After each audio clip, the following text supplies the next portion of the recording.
Assalamualaikum warahmatullahi wabarakatuh. Alhamdulillah, kita senantiasa memanjatkan puji syukur kita kepada Allah Subhanahu wa taala yang senantiasa memberikan berbagai nikmatnya kepada kita, terutama nikmat iman. Anak-anakku semuanya, ini adalah materi terakhir dari semester ganjil, yakni gelombang elektromagnetik. Nah, pada gelombang elektromagnetik ini kompetensi dasarnya menganalisis fenomena radiasi elektromagnetik, pemanfaatannya dalam teknologi dan dampaknya pada kehidupan. Yang kedua, mempresentasikan manfaat radiasi elektromagnetik dan dampaknya pada kehidupan sehari-hari. Adapun indikator pencapaiannya, yang pertama, memahami dan mengidentifikasi spektrum elektromagnetik. Yang kedua, mengidentifikasi sumber-sumber radiasi elektromagnetik. Gelombang elektromagnetik adalah gelombang yang merambat kuat medan listrik dan kuat medan magnetnya saling tegak lurus satu sama lain yang tidak memerlukan medium perambatan. Coba perhatikan gambar berikut. Nah, ini merupakan gelombang medan listrik. Kemudian yang ini adalah kuat medan magnetik, ya. Nah, ini kalau kita lihat dari gambar ini terlihat dengan jelas bahwasannya antara medan listrik dan medan magnet ini saling tegak lurus. Adapun sifat-sifat dari gelombang elektromagnetik ini adalah berikut. Yang pertama, perubahan medan magnet dan medan listrik terjadi secara bersamaan. Yang kedua, nilai kuat medan listrik dan magnet yang terbentuk sebanding satu sama lain. Yang ketiga, arah perambatan gelombang ini selalu tegak lurus dengan arah medan listrik. Yang keempat, gelombang ini tidak membutuhkan medium untuk merambat dari sumber gelombangnya. Laju gelombang ini dalam ruang hampa udara sama dengan kecepatan cahaya, yakni 3 × 10⁻8 meter per sekon.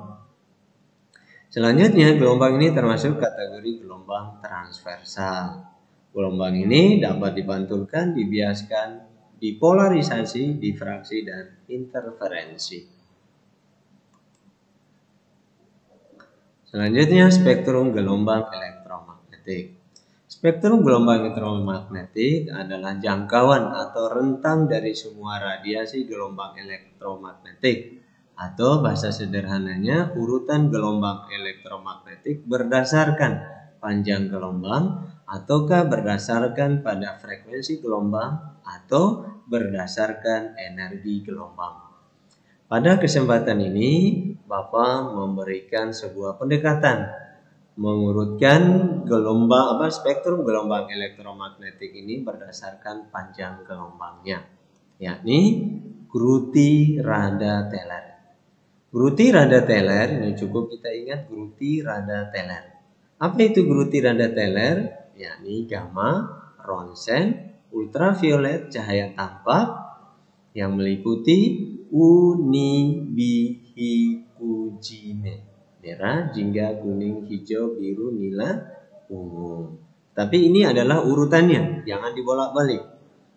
Sesudah cahaya tampak ada inframerah, radar, televisi, dan terakhir adalah radio. Sekali lagi, urutan ini berdasarkan panjang gelombang, yang mana semakin besar. Jadi, Gruthi-Rada-Teller ini diurutkan berdasarkan panjang gelombang dari kecil ke besar, ya. Adapun yang lainnya, yakni frekuensi dan energi gelombangnya itu dari besar ke kecil. Kenapa bisa begitu? Kita perhatikan rumus seperti ini. E sama dengan H kali F sama dengan H kali C dibagi lambda. E adalah energi, ini adalah frekuensi.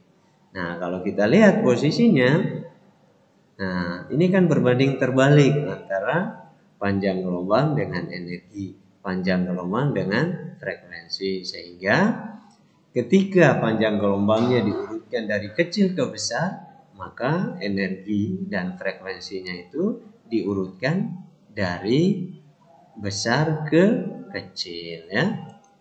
Ini keterangannya.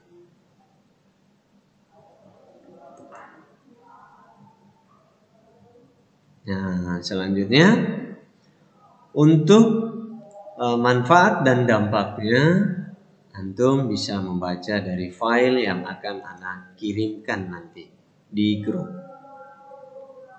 Soal semester, insya Allah 25 soal, ya, yang Ana ambil dari contoh soal dan tugas yang Ana berikan di setiap pertemuan. Dengan demikian, fokuslah mempelajari pada contoh soal dan tugas yang sudah antum kerjakan. Bagi yang belum, secepatnya. Kalau tidak mengerjakan tugas, insya Allah, maka nilainya tidak tuntas di rapot. Adapun mereka yang sudah mengirimkan semua tugas, maka langkah awal nilai tuntas di rapot sudah ada di tangan, insya Allah. Nah, hanya ini yang bisa Ana sampaikan pada pertemuan ini. Kita akhiri.